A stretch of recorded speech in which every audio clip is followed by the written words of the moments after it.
Hi. It's been a really long time since we last talked.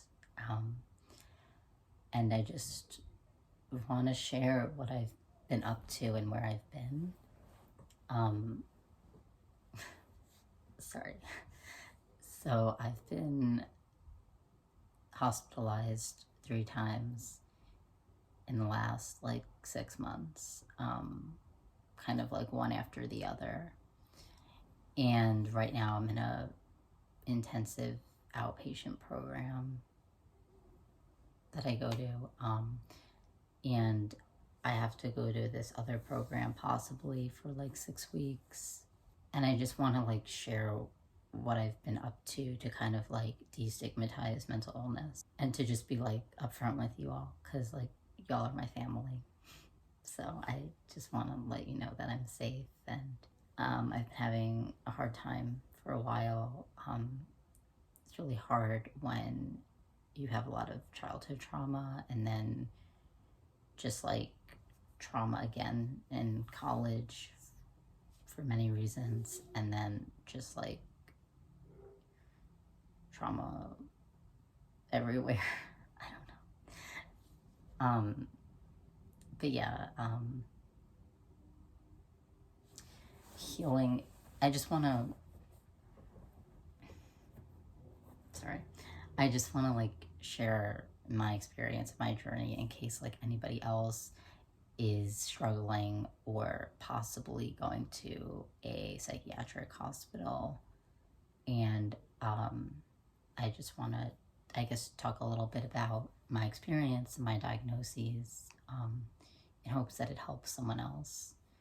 So my first hospitalization was because of my bipolar disorder. I've been dealing with bipolar disorder for a really long time. I would say since I was 18, all the way up until now. Till I was 21. I'm 22 now.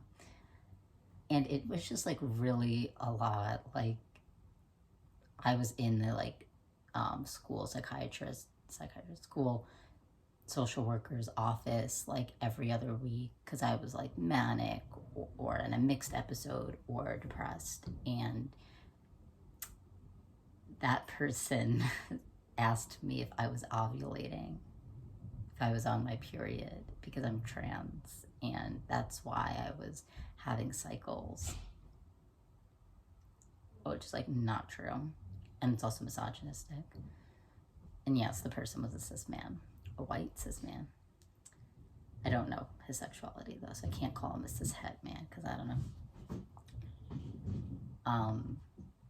But that was wild, and I was just dealing with that for a year and doing lots of crazy things. And it wasn't until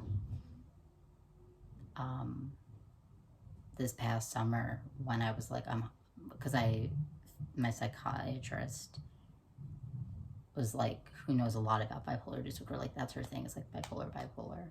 And she was you must be hospitalized right now. But I think what's really frustrating is the mental health institution as a whole. So it's very frustrating because you have, people misdiagnosing you, people invalidating you, people helping with one thing but not the other, or needing support and going into people and places for support but being harmed at the same time. Because I had that psychiatrist who was great with bipolar disorder, but she didn't she just asked me really inappropriate questions about my body because I'm trans, and was hysterically laughing during it. And she would laugh at me a lot when I was manic. So I was okay, done with her. But yeah, it was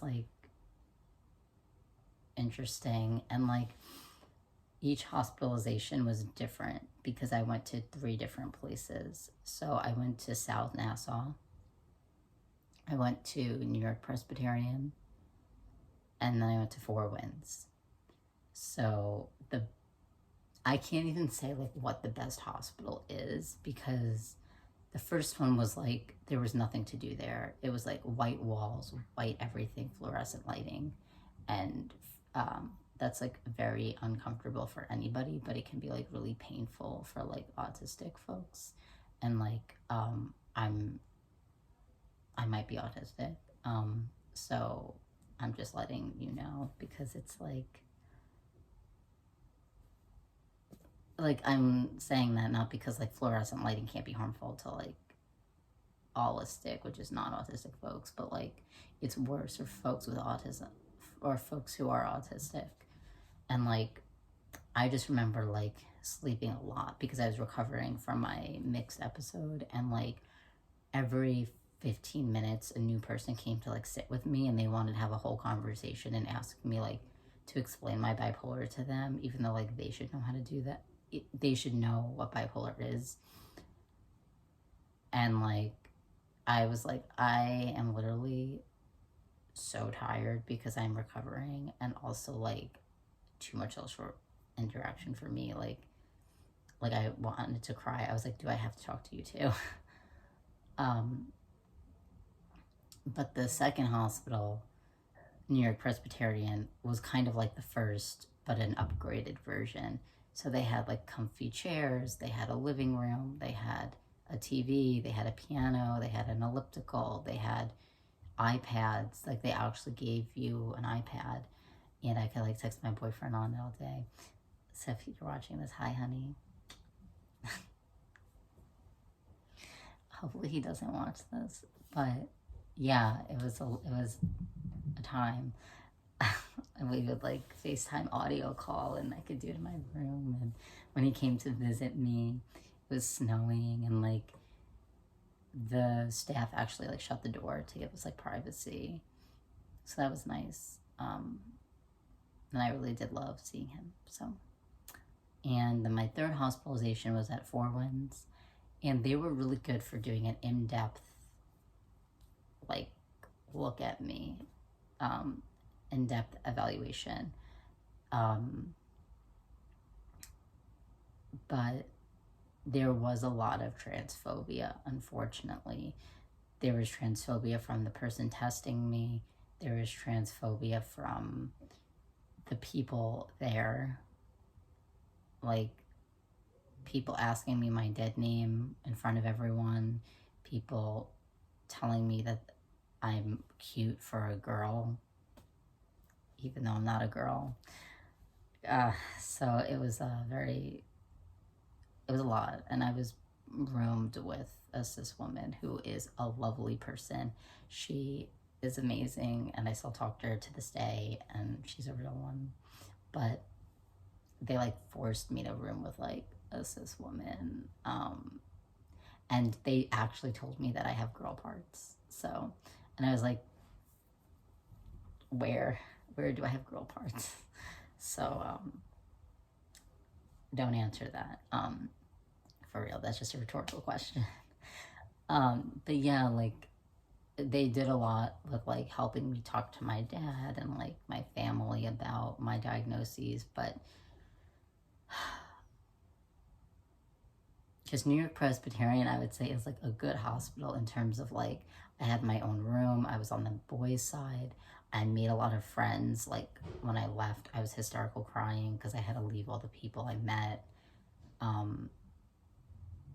But they didn't do anything for me. They didn't change my meds. They didn't believe me. I told them about some bad thoughts I was having, and they were like, they're just thoughts, like it will go away. So they let me go, like hysterically crying and being like, I'm not ready. But I think now I'm in a better place. Like now it's like during the day, I'll feel like all tingly in my tongue. And I'm like, I guess I'm happy. So that's been good. And I go to this program every day, and it's fun. Like, it's nice to get out of my room. I'm just exhausted by like driving every day, because I also drive to see my boyfriend, I drive to see my mom, I drive to see everybody, and my dad is like, stop doing that. So there's just like conflict with that. But I'm really in a good place, I would say. Like, I can get up now. Um, you don't want to see what my room looks like, though, because it's a depression mess. But yeah, I've been doing better overall, and I've been thinking about like videos I want to make again, and how I really miss everyone, because this was like a really good outlet for me, and I don't want to lose that. And but I also just, I'm gonna like introduce a new topic very quickly, but I'm not gonna go into it. But like social media and just like how TikTok is now a thing. Like, I hate TikTok because it's like a very short video and you have to like stuff everything in it, and like I just feel like it's very overwhelming to just like have an endless scroll of video after video. And it's like my feed would be so weird. It would be um like somebody trying their outfit on, somebody talking about like Palestine, somebody talking about like different clothes that they wear. I don't know. It was like, which Instagram is kind of the same thing, but it's like I don't look at reels unless they're like pictures of cats and dogs or videos of cats and dogs. So I don't really go on reels because it's just very overstimulating. But now I feel like no matter what I do, like I'm always gonna be behind because I don't want to learn TikTok. Like, I just don't. I don't want to be a TikToker. I've always wanted to do YouTube, and you know, TikTok can be a tool, but it's too overwhelming to think about, and I have to go like really slow because like I have psychosis, and like it really impacted my brain, unfortunately. So I have to like go even slower than I usually go. Like, it's taking me like I put my fidget toy, and here's a bookmark. My boyfriend gave me this, like, I'm borrowing it. And you don't even want to know how not far in I am. I'm like in the beginning still. And I've had this for a while. So it takes me like a day to, I don't know. I'm just like really slow, and now I'm even slower because like the psychosis like impacted my brain, and like I just have to wait until my brain catches up. So I don't know. But and my Instagram's been taken down like 3 fucking times already, and it's like over the course of me having YouTube. So just a lot of setbacks, and I don't know, but I'm trying my best. And yeah, so, and I think it's important to talk about, you know, having bipolar disorder, having BPD, having psychosis, and then possibly being autistic, because it's like, if I don't like name those things, then like how are other people going to connect with me? And I know like I'm more than my mental illnesses or my neurodivergences, but it's like it's nice to know that there are others out there like you know, like and if my family sees this and they're mad at me for calling myself, well, I'm not calling myself anything, I'm just saying I could be autistic, I don't know, but it's a very touchy topic for my family, so I get like scolded. But I wouldn't say that I think I am if I didn't think so, you know. I wouldn't make it up. But yeah, anyways, thanks for listening to me chat.